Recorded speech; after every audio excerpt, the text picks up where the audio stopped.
Hello అండి. Hello. ఈ మధ్య కాలంలో అత్యాచారాలు ఎంత మోతాదు పెరిగిపోయిందో, హత్యలు కూడా అలానే పెరిగిపోయాయి. ఎక్కడో తెలుస్తారు, ఎక్కడో కలుస్తారు, ఒక ఇల్లీగల్ రిలేషన్షిప్ ఏర్పడుతుంది, అందుకోసం చంపేసుకుంటున్నారు. బెంగళూరులో ఆ అమ్మాయికి 35 ఇయర్స్, అబ్బాయికి 25, ఎక్కడో ఒక చిన్న పరిచయం, అది కాస్త ఇల్లీగల్ రిలేషన్కి దారితీసింది. ఎందుకంటే ఆల్రెడీ అమ్మాయికి పెళ్ళయింది, 2 పిల్లలు కూడా ఉన్నారు. హస్బెండ్ మందలించాడు, ఆమె వద్దు అనుకుంది. అదే విషయాన్ని చెప్పింది, నాకు వద్దు బాబు అని. వాడు ఒప్పుకోలేదు. రూమ్కి పిలిచితే ఎట్లా వెళ్ళిందో అనేది అదే కదా, ఇప్పుడు వద్దు అని చెప్పిన మళ్ళీ ఎందుకు వెళ్ళాలి రూమ్కి? ఒక్కసారి అని ఉంటాడు, ఒక్కసారి రా, ఇంకా ఫైనల్గా ఎలాగో నువ్వు విడిపోదాం అనుకుంటున్నావు కదా, ఒక్కసారి కలువు అని ఉంటాడు. ఒక్కసారి, ఒక్క అవకాశం. వెళ్ళింది, వద్దన్నాడు, చంపేశాడు. అసలు ప్రతిరోజు కనీసం ఒక 2-3 వార్తలు వింటున్నామా? ఒకటే బాబోయ్ అనాలి, అలాంటిది ఒక 2-3 వింటున్నాం మనం. ఏమంటారు? మనుషుల్లో తెంపరితనం పెరిగిపోయింది. వివాహేతర సంబంధాలు, వివాహానికి మునుపు లైంగిక సంబంధాలకి మనుషులు ఎవరు పెద్దగా ఇంపార్టెన్స్ ఇట్లే వెరవట్లేదు. ఇది తప్ప ఒప్ప అనేది, అంటే ఏదో వివాహేతర సంబంధాలు తప్పు కాదు, నేరం కాదు అని సుప్రీంకోర్టు చెప్పినంత మాత్రాన వివాహేతర సంబంధాలు తప్పు కాకుండా పోవు, మీ జీవితాల్లో కల్లోలం సృష్టించకుండా ఉండవు. ఇది వాస్తవం. అయితే ఈ వాస్తవాన్ని అర్థం చేసుకున్నా కానీ మానసిక సంఘర్షణ తట్టుకోలేక వివాహేతర సంబంధాలకి అప్పుడు చూసుకుందాంలే అని వివాహేతర సంబంధాలకి వెళ్ళడానికి రకరకాల కారణాలు ఉన్నాయి. కొన్ని వాళ్ళ దాంపత్య జీవితంలో అసంతృప్తులు కావచ్చు, లేకపోతే ఆర్థికంగా ఇబ్బందుల కోసం వివాహేతర సంబంధాలు కొనసాగించడం కావచ్చు. లేదు అనుకుంటే వ్యక్తిత్వ లోపాలు కూడా ఉంటాయి, పర్సనాలిటీ డిజార్డర్స్ అంటారు వీటిని. ఈ పర్సనాలిటీ డిజార్డర్స్ ఉన్న వాళ్ళకి ఏంటి అంటే ఒక డిసిప్లిన్, క్రమశిక్షణ పట్ల, వ్యక్తిత్వం పట్ల, అలాగే ఆల్రెడీ సమాజంలో ఉన్న నిబంధనలు, రూల్స్ ఏవైతే ఉంటాయో వీటిని ఒప్పుకోవాలని కానీ వాటికి కట్టుబడి ఉండాలని కానీ ఉండకపోవటం, ఇవన్నీ కారణాలు. అలాగే ఈ కొంతమందికి ఏంటి అంటే ఇంట్లో పరిస్థితులు సరిగా లేనప్పుడు వాళ్ళు మద్యపానానికి అలవాటు పడతారు. మద్యపానానికి అలవాటు పడిన వాళ్ళకి విచక్షణ జ్ఞానం చాలా తక్కువైపోతుంటుంది. అలాంటప్పుడు కూడా వాళ్ళకి ఏంటి అంటే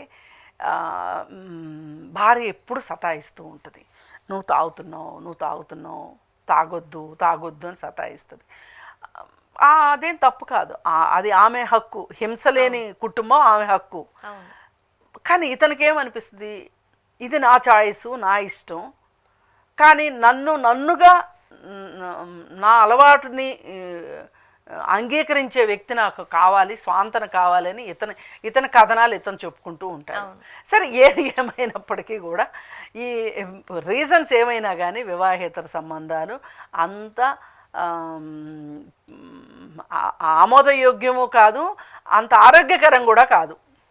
ముఖ్యంగా చెప్పాలంటే అది సొసైటీ ఏమనుకుంటుంది, నిబంధనలు ఎలా ఉన్నాయి, అన్నిటికంటే కూడా ఒక రకమైన ఒక గందరగోళం సృష్టించుకున్నట్టే కదా మీ జీవితాల్లో. మీరు అండ్ ఈ మధ్య కాలంలో మీరు బాగా అబ్జర్వ్ చేస్తే, రైట్ రాంగో చెప్పండి, అంటే 30-35 ఇయర్స్ ఉన్న వాళ్ళు 20+ ఉన్న అబ్బాయిల మధ్య రిలేషన్స్ ఏర్పడుతున్నాయి. అవును, ఇది కాస్త బాధాకరమైన అంశమే. బాధాకరమైన అంశమే, ఎందుకంటే ఇదివరకు 25 సంవత్సరాలు అమ్మాయిలకి 20 ఏళ్ళు, అబ్బాయిలకి 25 సంవత్సరాలకి పెళ్ళిళ్ళు అయిపోతూ ఉండేవి. అయిపోతే ఇప్పుడు ఏమవుతుందంటే జీవితాల్లో స్థిరపడలేదని ఒక కారణము, లేకపోతే బాధ్యతలు ఉన్నాయనో ఇంకోటో ఆడపిల్లలకి పెళ్ళిళ్ళు లేట్ అవుతున్నాయి, మగపిల్లలకి ఇంకా లేట్ అవుతున్నాయి. ఈ మగపిల్లలకి పెళ్ళిళ్ళు లేట్ అవ్వడం వల్ల వీళ్ళు శారీరక సుఖం కోసం కావచ్చు, లేకపోతే మానసికంగా ఒక దగ్గరతనం కోసం కావచ్చు, వాళ్ళు ఈ వివాహేతర సంబంధాలకి వెళ్తున్నారు, వివాహం వెలుపల సంబంధాలకు వెళ్తున్నారు.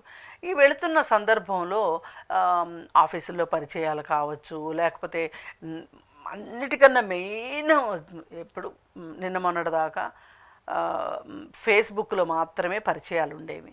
ఇప్పుడు అది ఇన్స్టాగ్రామ్కి వెళ్ళిపోయింది, ఇంకేవేవో కూడా సోషల్ మీడియా సోషల్ ప్రధాన మీడియా పాత్ర పోషిస్తోంది. బాగా 100%. ఇంతకుముందు ఒక మనిషి పరిచయం అవ్వాలంటే వాళ్ళు చుట్టాలన్నా అవ్వాలి, స్నేహితులన్నా అవ్వాలి, ఆఫీస్లో కొలీగ్స్ అన్నా కావాలి. ఇప్పుడు అదేం అక్కర్లేదు, ముక్కు ముఖం తెలియట్లేదు. ముక్కు మొహం తెలియాల్సిన అవసరం లేదు. ఫేక్ ఫోటోలు పెట్టి కూడా అబ్బాయి అమ్మాయి ఫోటో పెట్టి, అబ్బాయి అమ్మాయి ఫోటో పెట్టి ఈ బండారాలు కూడా తర్వాత బండారాలు కూడా బయటపడుతున్నాయి కూడా మనం చూస్తున్నాం. అయితే ఇలా పరిచయం అయినప్పుడు వీళ్ళు ఈ పరిచయాన్ని పరిచయంగా ఉంచుకోకుండా దీన్ని శారీరక సంబంధంలోకి, లైంగిక సంబంధాల్లోకి తీసుకెళ్తున్నారు. ఈ తీసుకెళ్ళినప్పుడు చాలా నష్టపోతున్నారు వాళ్ళ జీవితంలో. ఎందుకంటే ఇప్పుడు ఈ 35 సంవత్సరాల మహిళ అనుకుందాం. ఈ మహిళకి సరే భర్త సంగతి కాసేపు పక్కన పెడదాం, భర్తది కూడా బాధ్యతనే కాదనట్లా, పిల్లల బాధ్యత ఉంటుంది కదా.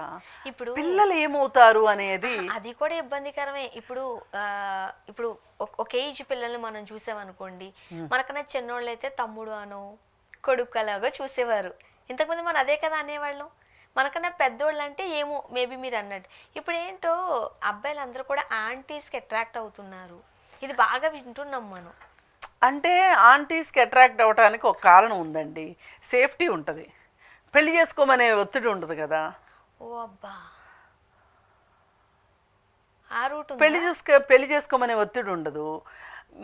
పైగా ఇంకొకటి ఏంటంటే వీళ్ళు ఆర్థికంగా కాస్త అటు ఇటుగా ఉన్నారనుకోండి అబ్బాయిలు, ఆంటీల దగ్గర డబ్బు ఉంటుంది. ఎందుకంటే కుటుంబాలను నిర్వహించేటప్పుడు వాళ్ళ దగ్గర డబ్బు ఉంటుంది. ఇలా డబ్బు కోసమే స్నేహాలు చేస్తున్న వాళ్ళని, వాళ్ళేమో కుటుంబాల్లో ఏవో వెల్తులు ఏవో అసంతృప్తుల వల్ల వాళ్ళు వస్తున్నారు. వీళ్ళేంటి అంటే వీళ్ళకొక కాలక్షేపం, వాళ్ళకొక కాలక్షేపం. పైగా వీళ్ళకి ఈ పెళ్లి చేసుకోమనే ఒత్తిడి ఉండదు, ఆ ఇబ్బంది ఉండదు. సరే ఇక్కడ కొన్నాళ్ళు ఒక 2 ఏళ్ళు 3 ఏళ్ళు ఇలా సరదా తీరిపోయిన తర్వాత ఈ లోపు ఇంట్లో వాళ్ళు ఎలాగూ పెళ్లి చేస్తారు. పెళ్లి చేస్తే ఇవన్నీ మర్చిపోతాం, ఈవెవరో ఆయన ఎవరో. కాకపోతే ఈ మూర్ఖుడు ఎవడైతే ఉన్నాడో వీడు మరి ఏది ఏమైనా మగవాళ్ళకి ఆడవాళ్ళు నో చెప్తే తట్టుకోలేరండి పాపం.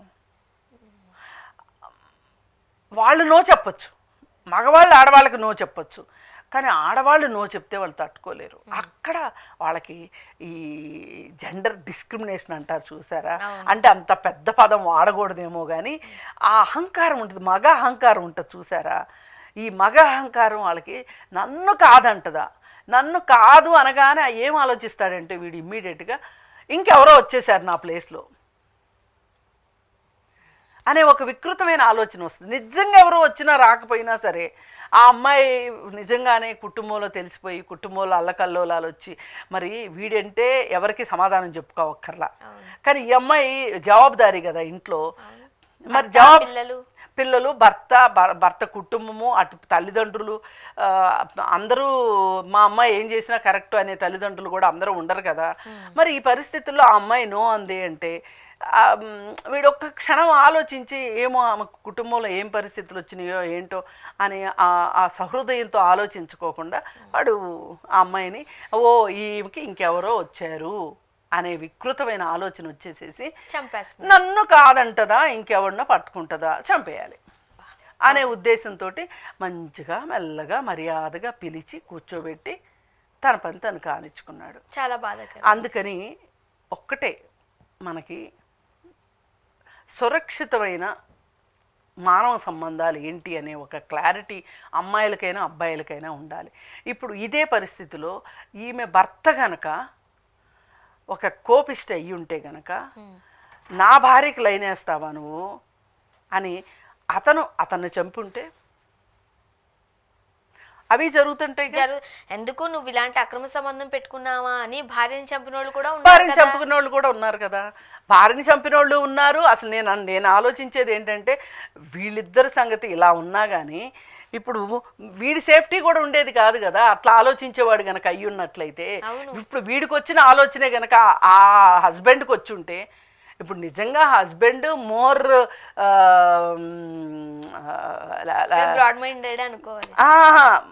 బ్రాడ్ మైండెడ్ కన్నా అతనికి భారీగా అతని పైన బరువు బాధ్యతలు ఇద్దరికి ఉంటాయి.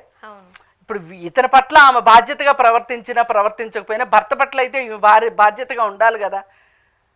మరి అలాంటి పరిస్థితుల్లో అతనికి కోపం వచ్చి అసలు మా ఆవిడ ఇలా అయిపోవడానికి వాడే కారణం అని చెప్పి వాడిని చంపేస్తే అలా కూడా జరుగుతుంటాయి కదా.